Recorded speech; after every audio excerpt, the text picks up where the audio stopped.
तब प्रभु यीशु भीड़ को देखकर पहाड़ पर चढ़ गए और तब उसके चेले उसके पास आए। तो प्रभु यीशु उन सब को यह उपदेश देने लगे। इन वचनों को आप बाइबल में से मत्ती 5 अध्याय में पढ़ सकते हैं।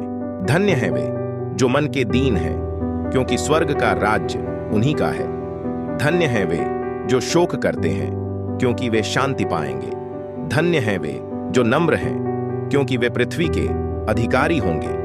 धन्य है वे जो धर्म के भूखे और प्यासे हैं, क्योंकि वे तृप्त किए जाएंगे। धन्य हैं वे जो दयावंत हैं, क्योंकि उन पर दया की जाएगी। धन्य हैं वे जिनके मन शुद्ध हैं, क्योंकि वे परमेश्वर को देखेंगे। धन्य हैं वे जो मेल करवाने वाले हैं, क्योंकि वे परमेश्वर के पुत्र कहलाएंगे। धन्य हैं वे जो धर्म के कारण सताए जाते हैं, क्योंकि स्वर्ग का राज्य उन्हीं का है।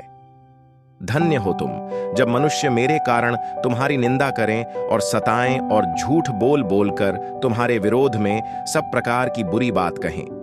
आनंदित और मग्न होना, क्योंकि तुम्हारे लिए स्वर्ग में बड़ा फल है, इसलिए कि उन्होंने उन भविष्यद्वक्ताओं को जो तुमसे पहले थे इसी रीति से सताया था। तुम पृथ्वी के नमक हो, परंतु यदि नमक का स्वाद बिगड़ जाए तो वह फिर किस वस्तु से नमकीन किया जाएगा?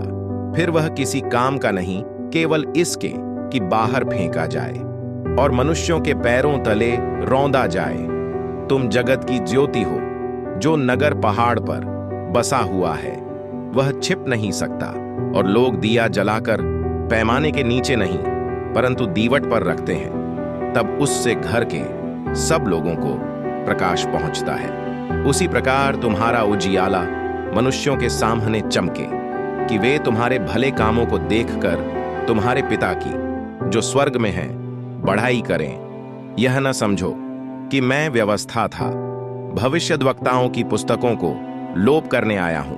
लोप करने नहीं परंतु पूरा करने आया हूं, क्योंकि मैं तुमसे सच कहता हूं कि जब तक आकाश और पृथ्वी टल न जाएं, तब तक व्यवस्था से एक मात्रा या बिंदु भी बिना पूरा हुए नहीं टलेगा। इसलिए जो कोई इन छोटी से छोटी आज्ञाओं में से किसी एक को तोड़े और वैसा ही लोगों को सिखाए, वह स्वर्ग के राज्य में सबसे छोटा कहलाएगा।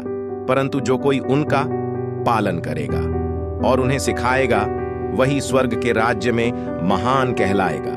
क्योंकि मैं तुमसे कहता हूं कि यदि तुम्हारी धार्मिकता शास्त्रियों और फरीसियों की धार्मिकता से बढ़कर न हो, तो तुम स्वर्ग के राज्य में कभी प्रवेश करने न पाओगे।